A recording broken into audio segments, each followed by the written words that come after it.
선한 행실 은혜를 드러내라 라는 말씀의 제목으로 하나님의 은혜를 나누겠습니다.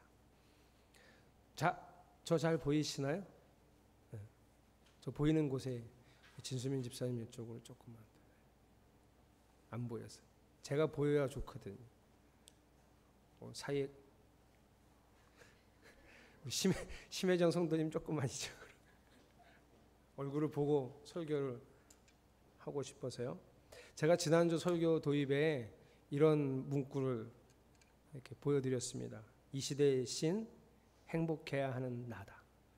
그러니까 뭐 교회 얘기가 아니고요. 그냥 전체 시대의 흐름과 조류를 보니 모든 사람들이 공히 신처럼 신념하고 있는 게 뭐냐면 내가 행복한 게 최선이야. 이걸 이렇게 믿고 있는 것 같아요. 사람은 자기 기분이 통제하고 자기 기분의 감정을 조절하는 게 완벽하지 않은데도 자기가 행복해야 한다는 거예요. 근데 또 행복의 조건이 사람들마다 다 다르니 이 시대의 기준이 없어지는 거죠. 얼만큼이 행복인지도 말하지 못하고 무조건 행복해야 한다는 고정관념 속에 살아가는 것 같아요. 근데 이게 교회에도 흘러들어와서 교회에서도 뭐 우리의 신은 행복은 아니지만 하나님이지만 내가 하나님과의 관계, 영적 상태를 판단할 때도 자기 감정, 자기 생각을 기준으로 판단한다는 거죠. 그래서 이런 흐름들이 교회에 좋지 않다라는 생각을 하고 있었는데 갑자기 예전에 봤던 그림이 떠올라서 제가 주중에 카페에 하나 올린 게 있습니다. 그 황인호, 제 기억이 맞는 것 같은데 이 작가님이 세리의 집이라는 어떤 제목을 붙이고 연재하는 그림이 있습니다. 거기에 그림의 첫 번째 그림에 이렇게 나옵니다. 악천후, 어둠, 그리고 난기류, 기체 이상으로 비행기가 예상치 않은 움직임을 보여서 이거 위기다, 문제가 생겼다 이렇게 판단했을 때 두 번째 그림, 비행기 조종사가 자기의 감각기관을 의지해서 뭐 평형기관, 뭐 귀에 여기 귀 그림이 있죠. 이런 감각기관을 사용하고 또 자기의 경험으로 판단해서 야 지금 이게 기체가 막 떨어지고 있구나.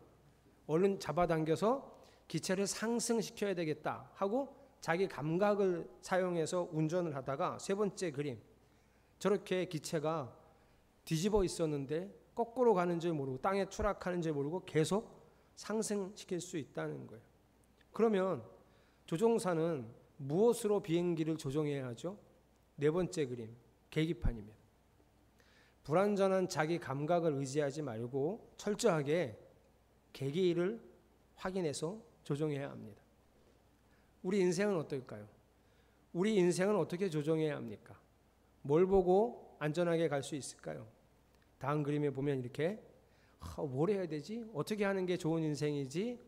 이렇게 어려움에 빠지거나 고민에 빠졌을 때 우리를 잘 알고 이 세상을 창조하신 하나님이 우리에게 마땅히 세상을 살아갈 방법과 길을 제시하신 성경을 통해서 그 길을 찾아가야 한다는 거예요.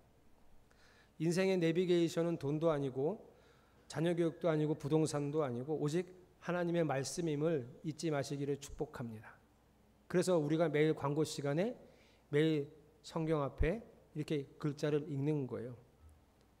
여러분, 한 가지 더 중요하게 제가 오늘 말하고 싶은 건 내 영적인 상태에 지금 하나님과의 관계가 어떤가 이런 걸 스스로 판단할 때도 자기 감각 의지하시면 안 되고 자기 감정 의지하시면 안 되고 오직 말씀으로 자신의 상태를 파악하셔야 됩니다. 예를 들어 볼게요. 사람이 살다 보면 기분이 나쁠 수 있어요. 왜 기분이 나쁜가? 왜 이 나쁜 기분이 좀처럼 가라앉지 않을까? 이렇게 생각해 봤더니 내가 동료가 나를 보고 지적질을 한 거예요. 그럼 기분이 나쁘죠. 아내가 내 행동이나 말을 보고 또 지적질을 한 거예요. 남편이 내 습관을 보고 야 너는 왜 이걸 못 고치냐 하고 지적질을 한 거예요. 그러면 기분이 나쁘죠. 좋을 리가 없죠. 그래도 좋습니다. 갑자기 이때 손을 들어. 그래도 좋습니다. 이런 분은 안 계실 거예요. 그냥 기분이 나쁠 수 있어요. 심지어 이게 나도 아는 내 허물이라면 나도 이게 좀 잘못된 줄 아는데 어쩜 그렇게 아주 딱 집어서 지적을 잘하는지 예리해. 너무 예리해. 그러면 나도 아는 거니까 괜찮으세요? 마음이 상하죠. 마음이 무척 상해요. 그러면 영적 상태가 안 좋은 건가요? 마음이 상했으니까? 아니에요. 여기서부터가 중요한데 내가 기분이 별로예요. 아주 마음이 안 좋아요. 그래서 성경을 펼쳤어요. 기도를 하고 있는데 성경 읽고 기도하는데 하나님이 내 마음속에도 그래 이런 부분이 새롭게 되었으면 좋겠다라는 마음을 주시면 아직까지도 기분이 안 좋아요. 무척 상했어요 마음이. 근데 영적인 상태는 좋을 수 있어요. 왜? 지금 하나님이 나를 부르신 그 뜻에 합당하게 걸어가고 있는 그 상황이니까. 여러분의 영적 상태를 또 여러분의 하나님과 여러분과의 관계를 말씀에 순종하는 여러분의 삶을 파악하거나 진단할 때 여러분의 감정, 느낌, 생각을 의지하지 않기를 바랍니다.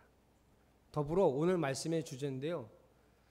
이게 지적질뿐만 아니라 살다 보면 어려운 일이 많이 생겨요. 그렇죠, 여러분? 힘든 일 많이 생기죠? 그때 우울해지죠? 너무 힘들죠? 한숨이 절로 나오고 어느 날은 너무 무기력해져서 다 하기 싫을 때도 있으시죠? 그거 아주 안 좋은 거예요? 영적 상태가 아주 안 좋은 건가요? 아니요. 이게 왜 그런지 파악하시고 말씀으로 다시 보면 지금 상태는 안 좋아도 영적으로는 상승 곡선은 타고 있을 수 있어요. 하나님 뜻대로 사는 게 쉬운 일이 아니잖아요. 그러니까 하나님 뜻대로 살다 보면 당연히 어려워요. 힘든 일이 생기고요. 속이 답답하고 아주 미치겠는 경우가 생겨요. 근데 지금 잘하고 있는 거예요. 기분이 좀 안 좋을 뿐이지, 내가 조금 다운됐을 뿐이지 지금 우리는 잘하고 있는 거예요. 그래서 여러분 꼭 여러분의 감정과 생각으로 여러분의 상태를 파악하지 않기를 바랍니다. 무엇으로 하시라고요? 말씀에 비추어 봐서 내가 정말 어떠한지를 보셔야 돼요. 베드로 전서라는 이 편지를 받고 있는 교회들의 구성원은 대부분 노예들입니다. 이 노예들인데요. 여기서 우리가 좀 짚고 넘어갈 것은 2장 11절부터 3장 마지막까지 따라해 보세요. 선한 양심으로 선한 행실을 하라.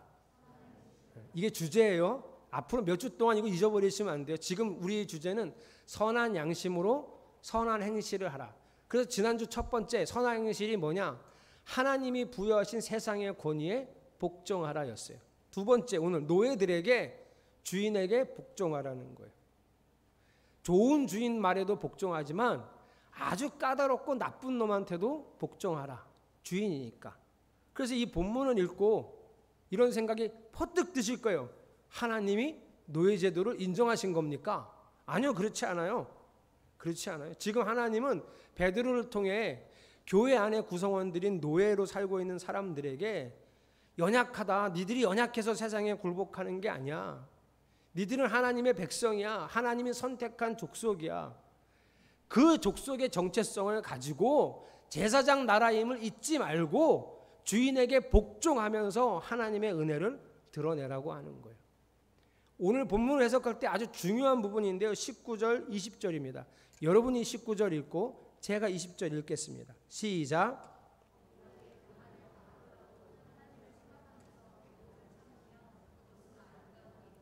죄를 짓고 매를 맞으면서 참으면 그것이 무슨 자랑이 되겠습니까?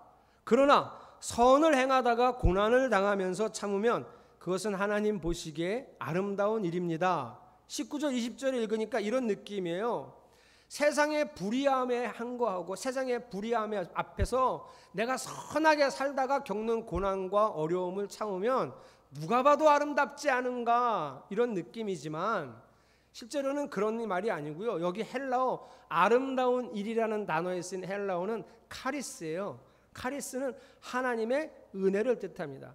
이걸 잘 해석하면 우리가 말씀에 순종해서 선한 일을 하다가 고난을 당하면 하나님의 은혜가 다 드러나는 아름다운 일입니다. 이런 뜻이에요. 초점이 어디 있다고요? 우리가 그 고난을 참을 때 하나님의 아름다운 그 은혜가, 하나님의 놀라운 은혜가 드러나는 게 초점이에요. 우리가 아름답게 살았다가 초점이 아니라 하나님의 은혜가 드러난다가 초점이에요. 노예로 살고 있는 교인들에게 주인이 찾게도 순종하고 주인이 못에 처먹어도 순종하라, 복종하라는 이유는 하나님의 은혜가 드러나도록 하기 위한 것이에요. 하나님은 그래서 교회를 부르셨대요. 21절 같이 읽겠습니다. 시작.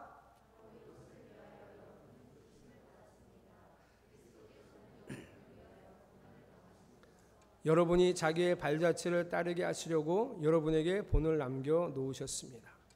지금 노예로 살고 있는 이 사람들에게 베드로가 너희를 하나님이 왜 부르셨는지 알아? 하나님의 은혜가 드러나게 하려고, 고난 통해서 하나님의 은혜가 드러나게 하려고 부르셨어. 그 노예들은 물건 취급받았습니다. 아무것도 가진 소유가 없습니다. 노동을 행하는 대가로 받는 게 거의 없어요. 주인의 기계요, 주인의 소유물일 뿐이에요. 부당하고 악독한 대우를 당해도 전혀 항거할 수 없는 사람들입니다. 이 사람 취급받지 못한 노예들에게 지금 베드로가 이전에 뭐라 그랬어요? 너희들은 그 세상에선 약해 보일 수 있는 노예일지 모르지만 너희는 하나님이 택하신 부족이다. 너희는 하나님께서 거룩하게 구별하신 나라다. 너희는 하나님께서 제사장으로 뽑으신 사람이다. 소유된 백성이다. 이 정체성 가지라는 거예요. 너희 노예야? 아니야. 하나님 나라 백성이야. 그러니 그 자부심을 가지고 악독한 주인이더라도 선을 행하라. 사랑을 베풀어라. 가진 게 없는 노예들이, 아무것도 아닌 존재감이 없는 노예들이 무슨 사랑을 베풀어요. 그러나 정체성, 나는 하나님의 소유된 백성, 나는 택하신 부족, 나는 거룩한 제사장. 그러니 내가 베풀어야지, 우리가 베풀어야지, 주인이 아니라. 이런 마음으로 살아가는 거예요. 근데 고난을 받아요. 그렇게 살다 보니.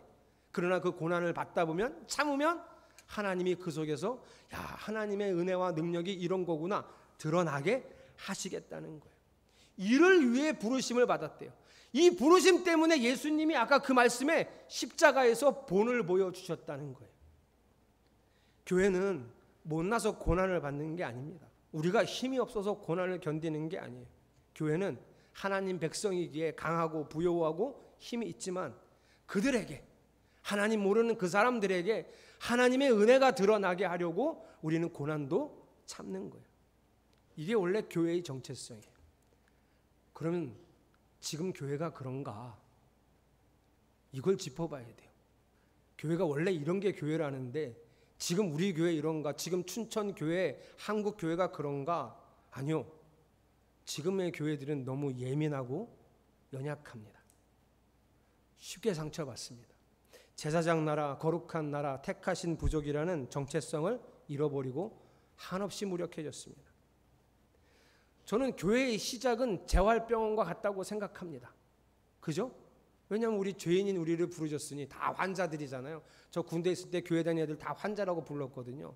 그때는 되게 기분 나빴는데 어쩜 그렇게 교회도 안 다니는 사람들이 영적인 진리를 잘 알고 우리를 환자라고 불렀는지. 우리는 환자가 맞아요. 그래서 우리는 재활병원에 모였어요. 그래서 걷지 못하는 사람 계속 치료해서 걷게 하고, 일어나지 못하는 사람 예수님의 손길로 일어나게 하고, 우리는 상처투성이었고 죄투성이었지만 재활병원에 와서 치료를 받았어요. 보혈로 씻었어요. 그러면 이제 어떻게 되죠? 교회가 다시 세상의 정중앙으로 가야죠. 그런데 교회가 안 가. 그리고 교회 안에서 상처를 받아 도로. 그리고 또 아프대. 목사님 아파요. 목사님 힘들어요. 그럼 교회는 또 뭘 해야 되냐면 재활병원을 또 해야 돼. 그래서 또 치료를 했더니 이번에는 저기서 아프대. 목사님, 권사님 때문에 상처받았어요. 어떤 사람은 목사도 안 찾아와. 왜 안 찾아온 줄 아세요? 목사한테 상처받았거든. 안 찾아와. 혼자 끙끙 앓아. 그러다가 견디다 못해서 두 손 들고 또 나와. 고쳐주세요. 교회는 또 뭐 해야 돼요? 또 재활병원 해야 돼요. 또 재활병원. 교회는 보육원과 같아요. 고아처럼 버려져 있던 우리의 영혼을 하나님이 부르셨어요. 그래서 갓 태어난 아기들에게 젖을 먹이듯이 젖을 먹였어요. 기저귀에 갈아주고 씻겨주고 보살피고 그래 잘 자라게 했어요. 그러면 자랄 만큼 자랐으면 이제 뭐 해야 돼요? 학교 가야지. 그죠? 학교 가서 좀 배우고 열심히 배워서 직장도 찾고 또 좋은 사람 만나서 결혼도 하고 자기 가정을 꾸리고, 그런데 그렇게 컸는데 학교도 안 가고 결혼도 안 하고 직장도 안 찾고 엄마 이러고만 있어요. 야, 너 다 컸으니까 너도 이제 좀 뭘 해봐 했더니 싫어, 난 젖만 먹을래. 지금 교회가 이런 일을 하고 있어요. 보육원에서 벗어나지 못하고 재활병원에서 벗어나지를 못해요. 본문은 계속 교회 보고 선한 일을 하라고 해요. 선한 일 왜 하죠? 구원받기 위해서요? 아니요. 구원받았으니까 선한 일을 하는 거예요. 그렇게 선한 일을 하다 보면, 말씀대로 살다 보면 뭘 당한다고요? 고난을 당해요. 어쩔 수 없어요. 고난을 당하면 성도들이 어떤 반응을 보여야 되죠? 야, 내가 말씀대로 살아가니까 역시 말씀대로 나한테 고난이 오는구나, 나한테 어려움이 오는구나, 이래야 되는, 이게 정상인데, 성경적인데, 보통은 어때요? 내가 얼마나 고생했는데, 내가 지금까지 얼마나 참고 살았는데, 내가 예수님을 얼마나 열심히 믿었는데 왜 나한테 이런 일이 벌어졌냐고 하소연을 하는 거예요. 여러분 기억하세요. 우리는 세상으로부터 불러내신 교회입니다. 믿으십니까? 세상에 있던 우리들을 부르셨어요. 이제 우리는 또 하나님이 교회를 어떻게 하시냐면 부르신 다음에 또 세상으로 보내십니다. 이게 교회예요. 우리는 하나님이 택하신 새로운 부족입니다. 우리는 하나님의 제사장입니다. 그 세상에 나아가서 마땅히 하나님의 말씀대로 살아가는 거예요. 그러다가 고난을 받으면 당연하게 여겨야죠. 이겨내야 하는 거예요. 그래서 원래는 이래야 됩니다. 제가 교회에 있어요. 집사님이 찾아왔어요. 목사님, 제가 목사님 설교 듣고 성경 읽고 하나님 왕으로 섬기고 그래서 그 말씀대로 살아보려고 그렇게 애써왔는데 왜 저한테는 이렇게 어려운 일만 있는 걸까요? 왜 이렇게 힘든 일만 생기는 걸까요? 이렇게 와서 상담을 하면 정상적인 교회는 어떻게 해야 된다고요? 목사가, 집사님 너무 잘하고 계신 거예요. 예? 진짜 잘하고 계신 거예요. 그게 하나님이 우리를 부르신 이유입니다. 더 힘을 내서 열심히 견딥시다. 하나님이 은혜와 능력을 드러내실 겁니다. 이게 정상인데, 제가 만약에 그랬어 봐요. 김상윤 집사님이 상담하러 왔는데 목사님 힘들어. 근데 집사님 잘하고 있어요. 열심히 고난을 받으면서 견딥시다. 그러면 저 집사님이 교회를 나갈 거예요. 목사라고 하나 있는 게 잘 됐다네? 내가 아프다니까 잘 됐다네? 내가 힘들다니까 잘 됐다네? 이렇게 받아들인다. 여러분 강해집시다. 고난을 두려워하지 마세요. 저희 승현이가 초등학교 졸업하면서 중학교 입학하기 전에 춘천에 왔는데 앞에서 두 번째, 세 번째, 네 번째 이렇게 키가 작아서 중학교 들어갔는데도 앞에서 네 번째인지 그랬어요. 그런데 갑자기 어느 날 엄마, 나 아침에도 삼겹살 먹고 싶어. 그래서 아침에 삼겹살, 사모님이 삼겹살 2줄을 구워주면 그걸 다 먹고 집에 학교를 가요. 집에 가면 큰일 나지. 집에서 먹었는데 그러더니 1년에 15cm, 그 다음에 7cm. 그때 승현이가 툭 하면 하는 말이 있었어요. 아빠, 여기가 아파요. 발목 여기가 아프대요. 왜 아플까요? 너무 갑자기 크니까 아픈 거예요. 성장통이라고 하죠. 우리가 받는 고난은 성장통입니다. 오직 말씀 안에서 살아가려다 보니 단단해지는 중이에요. 지금 이게 잘못되어져 가는 게 아닙니다. 여러분이 말씀대로 살려고 했더니 어려운 일이 자꾸 발생한다. 성장통이에요. 그러니 부탁드리고 싶은 게 있어요. 우리가 말씀대로 살아가다가 어려움을 당하는데 이 어려움을 이길 수 있는 힘은 어디서 나와야 되냐면 교회에서 나와야 돼요.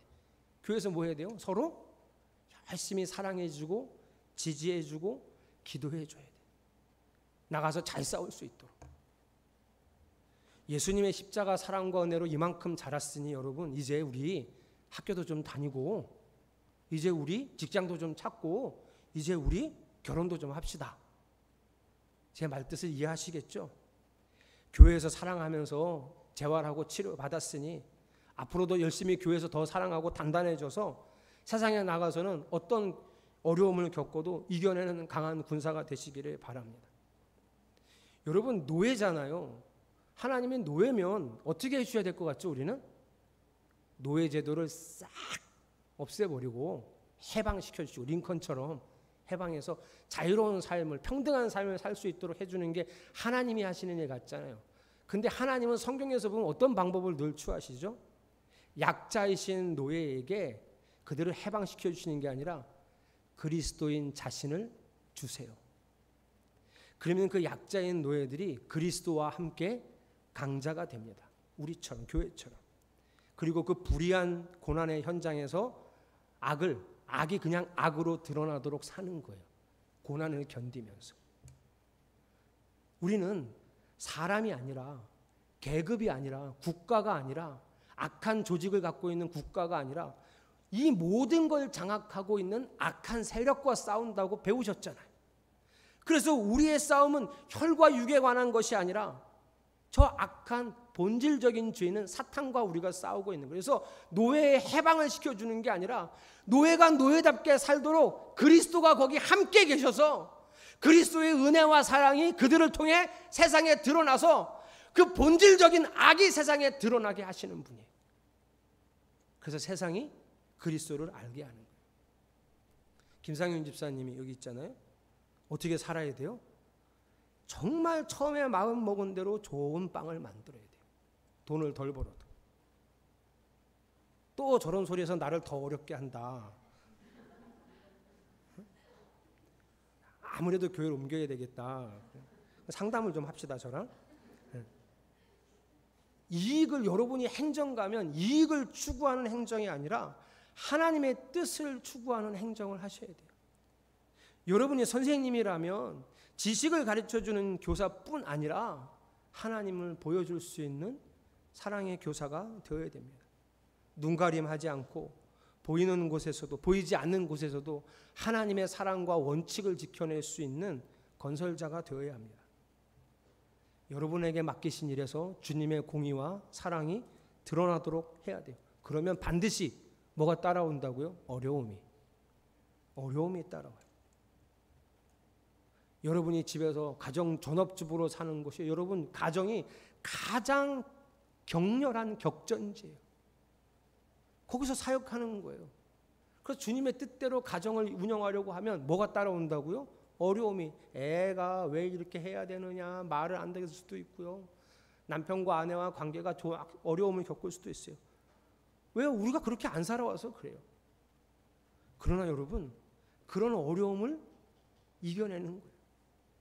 우리는 저 사람이 변화되는 게 아니라 내가 성령의 열매를 맺으려고 살아가는 거예요. 그래야 하나님이 하신 일이 나를 통해 드러나기 때문에. 사랑하는 성도 여러분, 하나님이 우리를 세상의 정중앙으로 보내십니다. 우리가 보냄을 받은 그곳에서 교회로서 살아가야 하고요. 그럴 때 하나님이 우리를 홀로 내버려 두지 않으셨어요.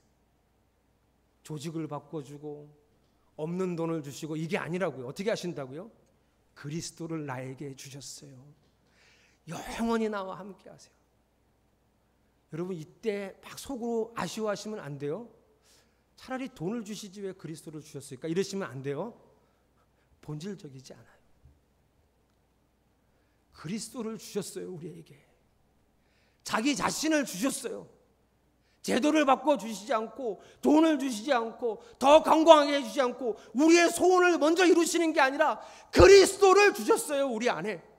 그 그리스도와 함께 우리가 살아감으로 그분의 은혜와 능력이 드러나도록 살아가는 것이 교회의 역할입니다. 그러니 여러분, 오늘 이 시간 저와 함께 우리를 구원하신 예수님을 찬양합시다. 나 같은 죄인을 살리신 그분을 찬양합시다. 또 한 가지 찬양할 게 있어요.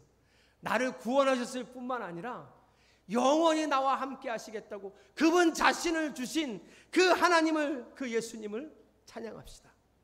그리고 오늘 다짐하셔야 돼요. 주님과 함께 영원히 살면서 어려움이 있더라도 참 교회로 살겠습니다 하는 다짐이 여러분 안에 있기를 축복합니다. 주님이 여러분을 구원하시고 주님이 여러분과 함께 하시고 영원히 떠나지 않으시겠다고 말씀하셨으니 주님과 함께 교회의 사명을 감당하겠습니다 하는 고백이 있기를 바랍니다.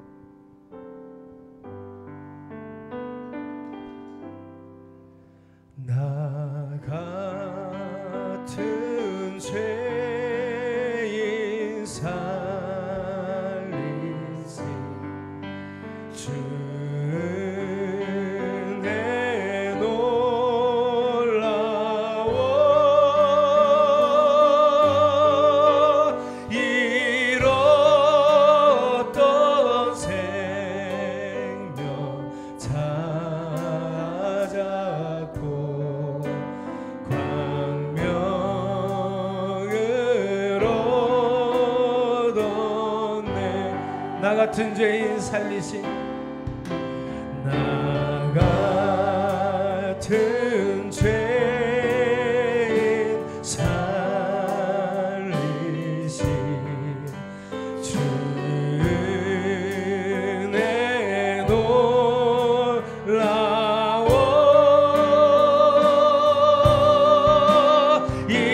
잃었던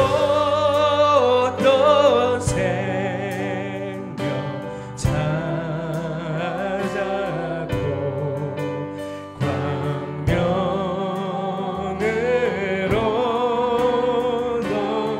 큰 죄악에서 건지신 주 은혜 고마워 큰 죄악에서 건지신 주 은혜 고마워 나 처음 믿은 그 시간 귀하고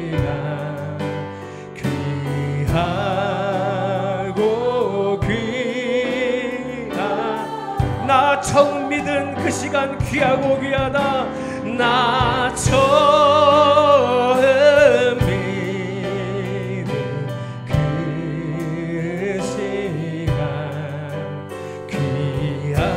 귀하고 귀한 이제껏 내가 산 것도 주님의 은혜라 이제껏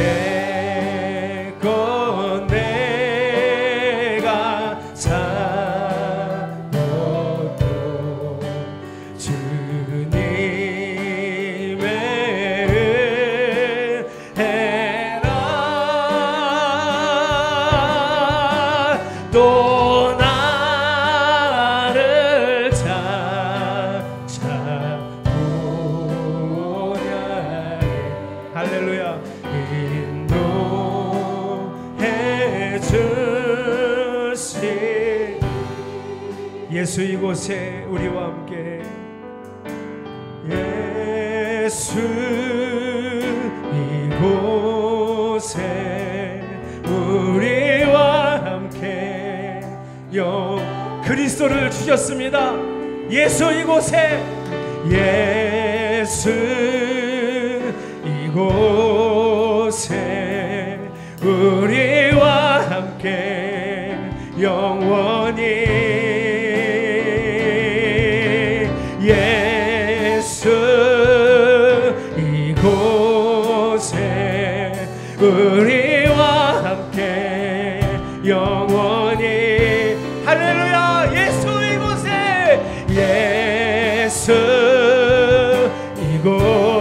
이곳에 우리와 함께 영원히 하나님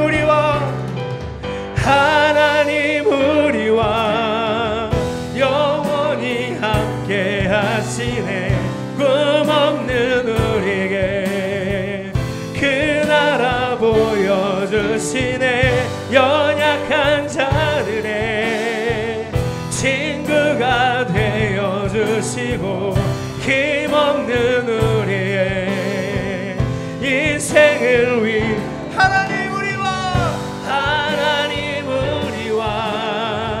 영원히 함께 하시네 꿈없는 우리에게 그 나라 보여주시네 연약한 자들의 친구가 되어주시고 힘없는 우리의 인생을 위로하시네 우리가 선한 일을 하다가 말씀대로 살다가 어려움을 당하는 것은 우리의 부르심입니다. 어려움을 잘 참고 견딜 때 하나님의 은혜와 능력이 드러나실 것입니다. 그러니 여러분 오늘 말씀을 붙들고 하나님 선한 일을 하게 하소서 그리고 어려움을 당하면 굳건히 견디며 주의 은혜를 누리게 하소서 통성으로 함께 기도합니다. 하나님 나와 함께 하시니 감사합니다. 주님은 나에게 그리스도를 주셨습니다. 예수 그리스도 당신 자신을 주셨습니다. 그러니 나는 하나님 마땅히 당신과 함께 이 땅을 살아갈 것입니다. 우리가 교회가 마땅히 주님과 함께 이 땅을 살아갈 것입니다. 주님과 함께 이 땅을 살아가는 것이 어떤 것인지 매일 성경에서 배우며 그 하루하루의 삶을 주님과 함께 살아갈 것입니다. 여전히 여작하고 부족하고 무능하고 하나님 알지 못하고 깨닫지 못해서 또 내 뜻과 내 생각대로 살아갈 순간들이 있지만 다시 마음에 결심하며 당신을 바라보며 살겠습니다. 나를 떠나지 않으시고 영원히 함께 하시는 주님과 함께 이 땅을 살아가면서 하나님의 은혜와 능력이 드러나기를 바라보면서 살 것입니다. 주님이 다 하실 것입니다. 주님의 이 싸움을 종지부를 찍으실 것입니다. 그때까지 늘 주님을 바라보며 하나님 혈과 육에 관한 싸움이 아니라 이 영의 싸움을 늘 싸워가게 하여 주시옵소서. 고난은 역경은 어려움은 환난은 우리의 훈장이 될 것이오니 주여 주를 바라보며 살게 하여 주시옵소서. 하나님 우리와 영원히 함께 하시네. 꿈없는 우리에게 그 나라 보여주시네. 연약한 자들의 친구가 되어주시고 힘없는 우리의 인생을 위로하시네. 할렐루야. 예수님, 주님은 우리에게 당신 자신을 주셨습니다. 우리는 이제 영원히 주님과 함께 살 것입니다. 이 땅을 살아가는 동안 당하는 어려움과 환난과 고난이 있어도 주님이 계시니 이겨내며 그래서 주님이 은혜와 영광을 드러내심을 바라보겠습니다. 주여, 당신이 이 온 세상에 진정한 왕이심을 보여주시옵소서. 예수 그리스도의 이름으로 간절히 기도드렸습니다. 아멘.